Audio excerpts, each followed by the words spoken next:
Star Wars The Rise of Skywalker is just a little over 3 months away from its official release by writer and director J.J. Abrams and Chris Terrio, Disney, Lucasfilm, and even George Lucas. That's all set and ready to end the sequel trilogy and the Skywalker saga itself. This is Mike Zero. Make sure to subscribe if you're new to the channel for future Star Wars content.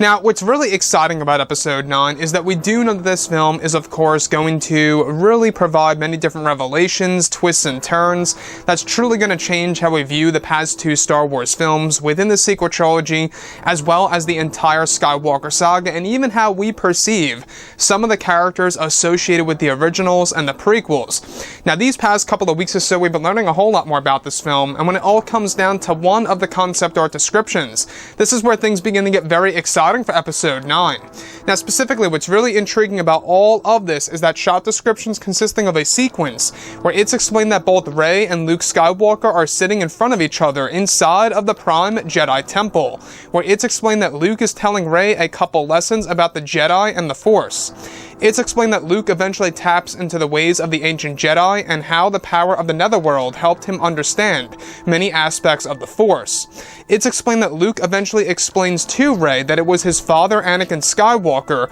who taught him the ability of Force projection, which is said to be an ancient power that Anakin learned on from the Wills during his time in the Netherworld of the Force and passed it down to the ability for his son Luke Skywalker. Luke explains to Rey that not only does the Force contain many abilities in the mortal world, but powers in the Netherworld can be passed down to those who live in the mortal world, and that Anakin teaching Luke the Force projection technique is Luke's big example of how strong the Force really is, beyond what Rey can even imagine.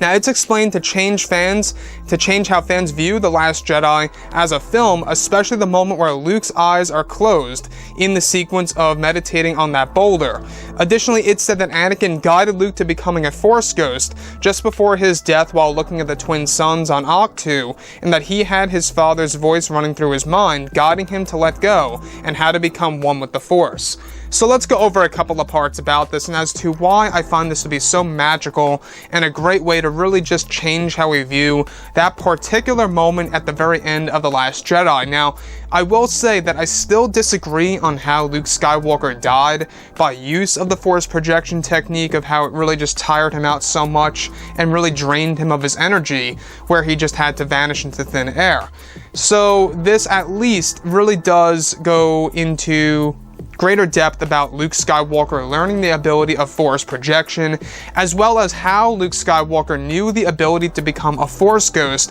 and to become one with the Force.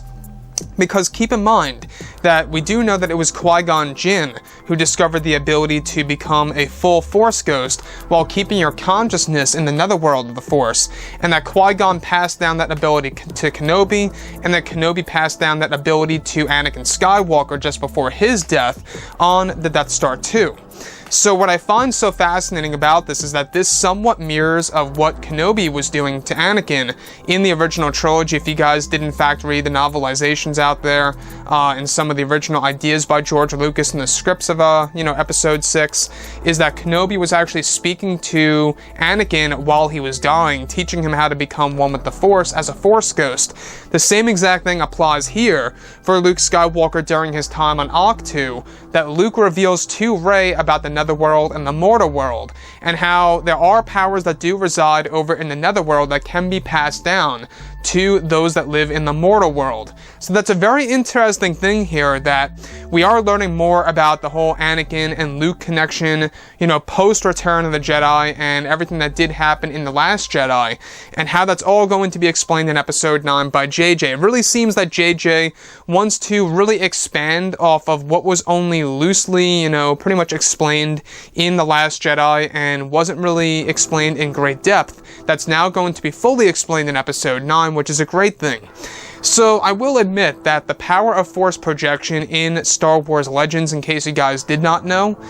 Luke Skywalker did use this ability when he was actually with the dark side of the Force under Palpatine's manipulation, creating a double of himself via a projection. So in Legends, it was really a dark side power, but now in the current canon, it is a light side oriented power that originates over in the netherworld of the Force. Very intriguing, I must add. And what I like about this as well is that this really sets up the father and son dynamic once more between Luke and Anakin, and what we're going to learn more about, by the way, is going to be the Secrets of the Jedi book that's all set and ready to release later this year. It's all through Luke Skywalker's point of view, and surely we're going to be learning more about this very given moment in that upcoming book as well. And I think that's a very great thing by Disney and Lucasfilm, and of course, everybody else that's involved with this film that's trying to really explain more things related to Luke and Anakin. Anyways, guys, drop a comment below. Let me know what you think about all of this in the comments, and if you guys did enjoy the content for today, do make sure to drop a thumbs up on this video to support the channel. I thank you all so very much for the kind support, and I'll catch you guys next time.